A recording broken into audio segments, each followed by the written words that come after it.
I've been a member since 1966. So that's 53 years.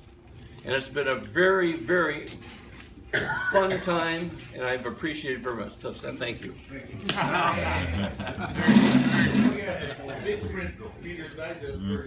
Yeah, right. Hit the headlines.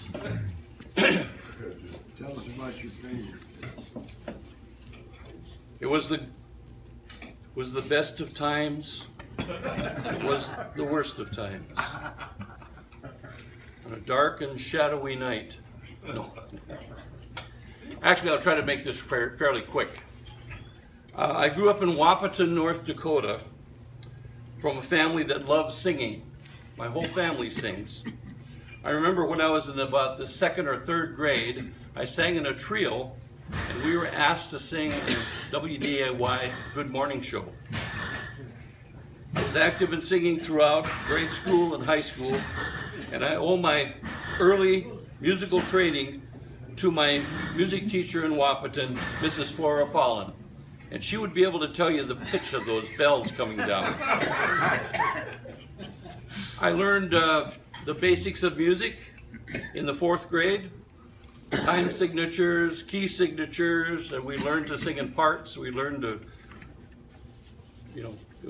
she was a great teacher. She was a teacher throughout my whole high school. Now, during the high school, I started my first quartet. My first quartet was the 4 Cards.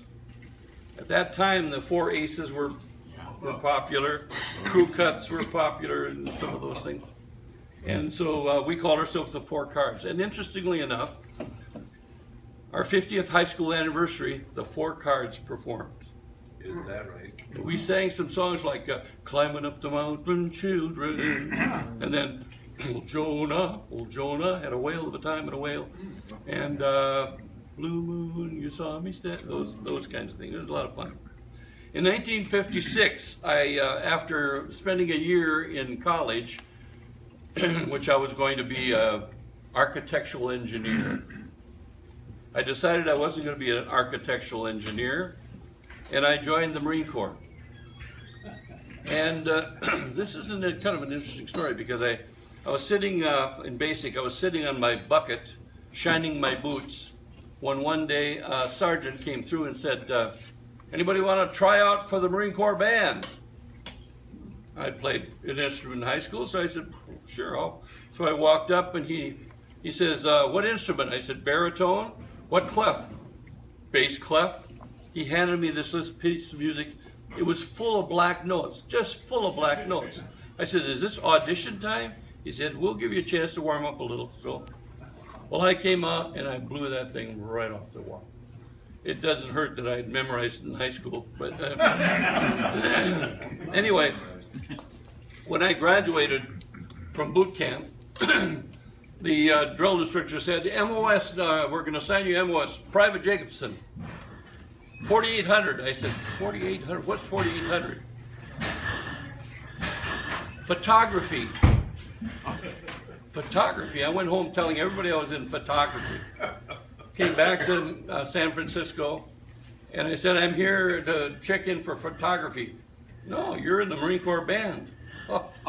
So they sent us out to Treasure Island, walked into the squad bay, perfectly empty. Everybody was gone. The sergeant walks out and says, who are you? We're the recruits for the band. Well, you might as well go home. They're on 30 days leave. So we took off and went home. But during that time, I'm in the shower, shaving, and all of a sudden I hear this beautiful sound coming out of the shower. Jack Ebert from Chicago. He loved Martin, what's his name? Tony Martin? Oh, yeah. Chicago. And he was a beautiful singer, just a beautiful. I started harmonizing above. He sticks his out, he says, hey, that sounds pretty good. I said, yeah, all we need to do is pick a couple more guys. Guy walks in from South Dakota, and he put the bass part in there. And then about a week later, we're looking for a 4th part, and we found Jim Dopp, who's a spitting image of Jerry Lewis. And he acted like Jerry Lewis, but he put the baritone part. We called ourselves the Dress Blues. And we ended up winning several contests with different Navy, those kinds of things. I spent 2 years in San Francisco. I finished my BA degree in Yankton, South Dakota. Oh, going back, true story. Marilyn is from California. My wife is from California. In 1957, she came to the California State Fair and was watching the Marine Corps band warm up to play. And she said, and then a quartet walked up to the stage and started singing. And that was my quartet. And I remember seeing this beautiful girl back there with white short shorts. And I thought to myself, that's a pretty nice girl there. I went to Yankton College, and Marilyn was in Yankton College. I got to have some water. I'll pour one for you. Okay. So I met Marilyn at Yankton College, got my BA degree, went to Mandan, North Dakota, where I was a social service worker, and decided to go to graduate school. Marilyn is from California, so I applied to California and got accepted at Berkeley. So in 1963, I went to Berkeley. Free speech movement, some of those things you probably remember. Yeah. Graduated from grad school and got a MSW degree in '65. In June of '65, my family, Marilyn and 2 kids, moved to Grand Forks, North Dakota. And I had a position with Grand Forks County Social Services as a child welfare supervisor. One afternoon, the county sheriff came to my office and told me, I'll be coming by your house and I'll pick you up for an important meeting this evening.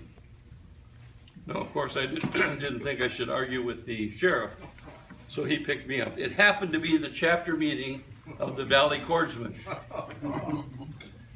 And so 3 weeks later, I was a part of the chorus in their annual show, and I also sang in a quartet. That quartet was the Sodbusters. I don't know if any of you remember the Sodbusters, but our first competition, we walked out on the stage and we were all dressed in tuxedos. And the judges said, maybe you should reconsider what you're wearing when you say the Sodbusters and you walk out in tuxedos.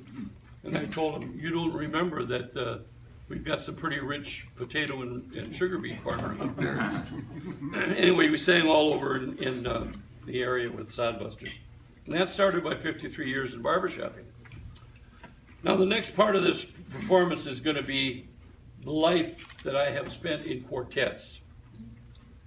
So in 1955 I was in the Four Cards. 1956 I was in the Dress Blues. In Grand Forks I was in the Sodbusters, the Harmonious Agreement, and Music Gallery. And the Harmonious Agreement was a quartet that we had the chance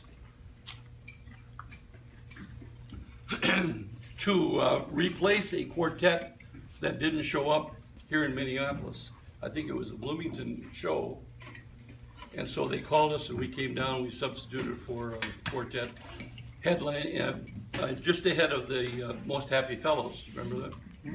So we sang just ahead of the Most Happy Fellows in that particular thing. And speaking of Harmonious Agreement, I was referring to this earlier, my baritone, Art Grabowski, is still living. He is 103 years old. And he's very active and very, his family lives forever. So, Music Gallery, and that happened to be the same name as the Music Gallery, Sweet Adelines. And then, back then, in divisional contests, you could come that day and actually organize a quartet and compete.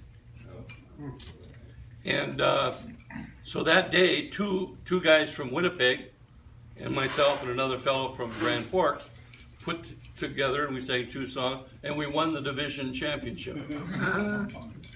I moved to Fargo in 1977, and we formed the Electric Cord Company. Some of you, I don't know if you remember Electric Cord Company. We had a chance to compete in International in 82, also in 86. And some of you might remember Paul Dirks. He ran a resort in Osage, Minnesota, and some of you fellows from this area always used to go and camp every year there. Our quartet sang for them up there. Right. He died in in 87. Good Time Harmony was my next quartet, and then Been There, Done That. Been There, Done That. And it so happened that I sang bass in that quartet. And we ended up 3rd place district. And interestingly enough, we sang Come to Be My Melancholy Baby. You know, come to be my melancholy. There's a part in there where the bass takes over. Da da da da da da da da dee. And in the orientation, we walked in and the guy says, "Now, bass, you're going to have to sing more like a lead." And the guys just broke up because I'd always sung lead. Then there was a quartet called Reunion. We put together a quartet, and I sang baritone, and we won division championship in that. And then there was another quartet called Renewal, in which I sang tenor, and we qualified for district in that. So I've qualified for district in all 4 parts. Red River Alliance in Fargo eventually evolved into People's Choice, and the People's Choice Quartet we sang all over in the district. We were district champs in 1992. We sang in the international competition in 91, and we just had a great time. We did a lot of performances on the Gulf War. Some of those, we had a whole shtick that we did there. Then it was Nap Time, senior quartet from Fargo. And we went to international competition in Biloxi, Mississippi. And that was a great time. And that's where I actually designed this album, because our shtick was they would wheel me out in a wheelchair and I'm looking through the album, and then I'd fall asleep. And then the 3 guys come out as if in a dream, and we stand up and we sing our thing, and then, you know, I wheeled myself out afterwards. Clever. And then there were several Valentine's quartets. Probably the most important and popular was the gold-plated Relics, where I had an opportunity to sing with 2 gold medalists, Mr. Foy and Mr. Bob with 1 O. And we had a great time with that. And then comedy quartets, Norski Forsky, we won the comedy contest. Die Fliegermeisters, we won the comedy contest. And then the Fuzzy Wicks, we won the comedy quartet. And then I had a chance an opportunity, and a great opportunity for me, is to sing with 3 international champs. And we called ourselves Grand Slam, and we sang for the Twins, and we sang the Star Spangled Banner, and some of those kinds of things. So that was a great time. Then I also sang in a mixed quartet called the Family Affair. I sang bass, Marilyn sang baritone, Joanne, my sister, sang lead, and my other sister, Deb, sang tenor. And we had a lot of fun with that quartet. So, over my 53 years, how many quartets was I involved in? 20. I don't know. How many? 13. 21. Oh, Never mentioned harpsichord. Oh, I didn't? No. I passed right over harpsichord. 22. Harpsichord, absolutely. We appeared 2 times in international. Once with Mark Conlon. Mark Conlon, he died, and then Dick Plaisted. Dick Plaisted. I remember Dick Plaisted. We sang in the show, and we were singing a song about the river, and there was a part in there that said, "I remember the songbird singing," and Plaisted was going, "Caw, caw." Songbirds. Anyway, that's my story. Now, in addition to quartetting, of course, I've been involved in other kinds of things. Musical directorship in Grand Forks with both the men and the women. in Grand Forks, musical directorship in Fargo with both the men and the women. And I moved here to Minneapolis and was the assistant director. And been involved with vice president of Red Carpet Division and those kinds of things. And I was very fortunate being elected the Barbershop of the Year in Grand Forks, Fargo, and Minneapolis. And in '92, I was elected to the LOL Hall of Fame, which I felt very honored to be done. So I've enjoyed myself. It's been a great time, and I'm a little disappointed that my voice is uncooperative and my back is giving out on me, but I still enjoy being a part of this group. You're a great guy. Thank you.